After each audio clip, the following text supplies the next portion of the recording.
जिनका नाम आपने लिया ओवैसी साहब PMIM है, ये सभी दलों का कोई फर्क नहीं पड़ेगा। हाँ, डिस्टर्बेंस करने के लिए निश्चित तौर पे ये कर सकते हैं, लेकिन जनता इन सब के मंसूबे जानती है, इन सब की हकीकत PMIM का तेलंगाना में बहुत कुछ हो सकता है और प्रदेशों में बहुत कुछ हो सकता है।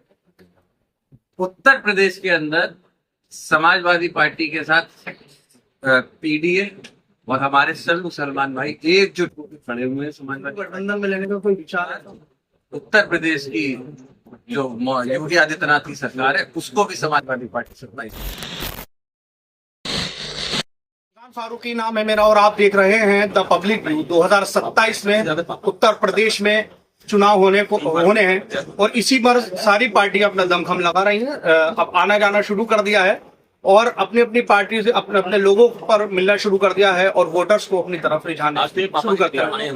आज बदायूं सांसद जनाब आदित्य यादव साहब संभल में आए हैं क्योंकि कुछ दिन पहले संभल के जिला अध्यक्ष जनाब अंसारी साहब के वालिद का इंतकाल हुआ था। उनके लिए उनकी ताजियत के लिए यहाँ आए हैं।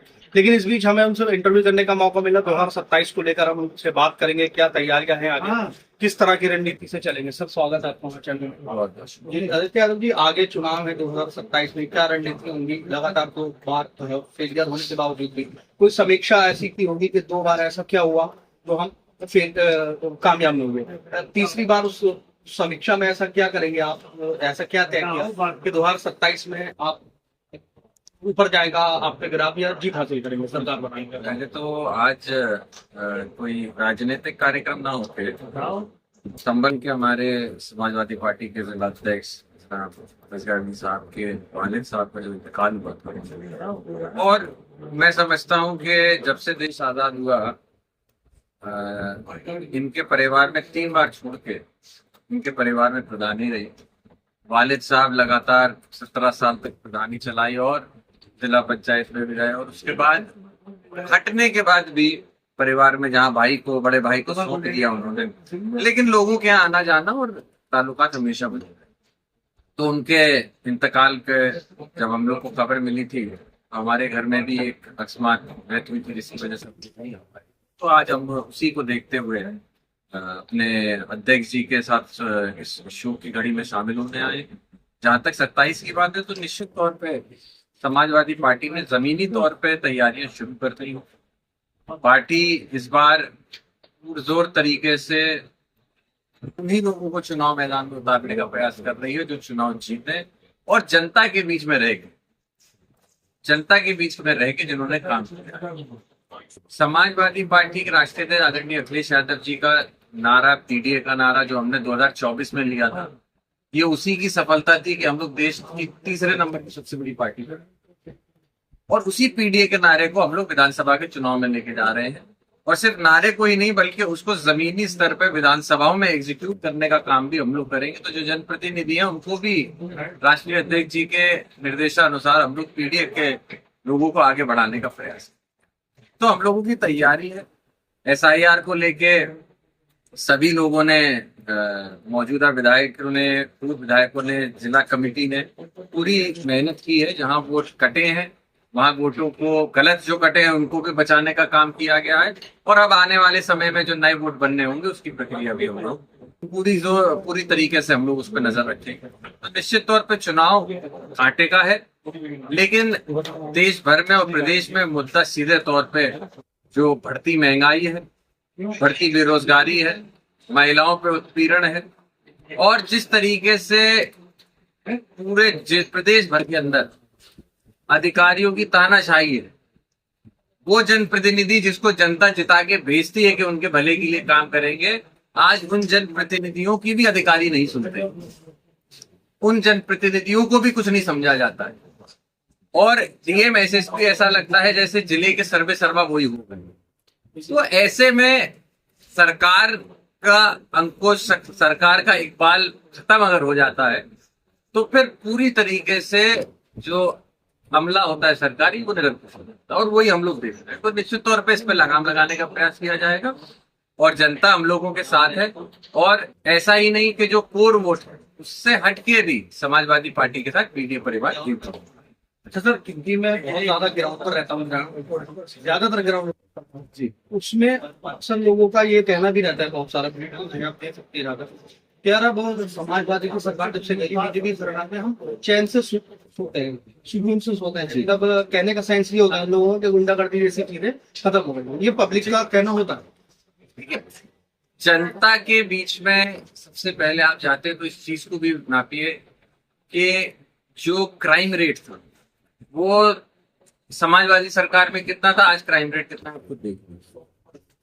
ठीक है, उसके बाद मैं आपसे कह दे रहा हूं सीधे तौर पे, क्राइम रेट आज के समय में हर जिले के अंदर अगर जुआ चल रहा है, सट्टेबाजी चल रही है, कोई भी गैर कानूनी काम होते हैं, वो भारतीय जनता पार्टी के उस जिले के जो प्रतिनिधि होते हैं उनके द्वारा सुनियोजित तरीके से चलाए जा रहे सारे काम। तो नाम बस बदल गए हैं लेकिन लोगों के धंधे वही चल रहे हैं। आज भी किस तरीके से आप ये कहते हो, हमारे देश के होम मिनिस्टर साहब कहते हैं कि रात को 2 बजे भी जेवर पहन के लड़की बाहर निकल सकती है। आपने हमने देखा है 2 बजे की बात से छोड़िए, दिन दहाड़े किस तरीके से लड़कियों के साथ दुष्कर्म होता है, कैसा उनके साथ छेड़छाड़ होती है। हाथरस में एक घटना होती है, रातों रात आपका प्रशासन उस बेचारी बच्ची की, मासूम बच्ची के शव को जलाने का काम करता है सबूत मिटाने के लिए। तो कहाँ पे आप बता रहे हैं कि लॉ एंड ऑर्डर की व्यवस्था सही है? मैं तो ये कहता हूँ लॉ एंड ऑर्डर के ऊपर जितना काम योगी आदित्यनाथ जी मीटिंग ले लेके करते थे, अगर वाकई में धरातल पे कर लिया तो आज स्थिति कुछ और होगी। सिर्फ भ्रमित करने के लिए ये सारी बातें हैं। लॉ एंड ऑर्डर की जो स्थिति है, आज भाई को भाई से लड़ाने का काम भारतीय जनता पार्टी कर सकती है। इस जिले जहां संभल में हम बैठे हैं, यहाँ कितनी शांति है, यहाँ पे गंगा जमनी तहजीब से जाना गया है ये संभल। आज उस पहचान को आप मिटाने के लिए और नई पहचान लाना चाहते हो। लेकिन देखिए, मेरा बस इतना कहना है कि आप कुछ समय के लिए एक नया इतिहास बना लिख सकते हैं, लेकिन जो पुराना इतिहास है उसको आप अभी भुला नहीं सकते। वो पुराना इतिहास ही संभल का याद रखता है। अच्छा सर, 27 में एक पार्टी और है AIMI, वो वैसे साहब की पार्टी है, उन्होंने भी यहाँ का ऐलान कर दिया उत्तर प्रदेश में चुनाव लड़ेगा, 200 सीटों का लगभग ऐलान किया। आपको क्या लगता है कि उनके आने से आपके वोट घटेंगे या आपको नुकसान होगा, फायदा होगा, इसमें क्या राय? देखिए, जनता खुद बहुत समझदार है और पिछले कुछ समय से पॉलिटिक्स जिस तरीके से बदल रही है, अब चुनाव एक पे एक का है। अब चुनाव में वोटर किसी दूसरे को या तीसरे को नहीं देखता है। चुनाव में सीधे या तो आप एक तरफ है या आप दूसरी तरफ है।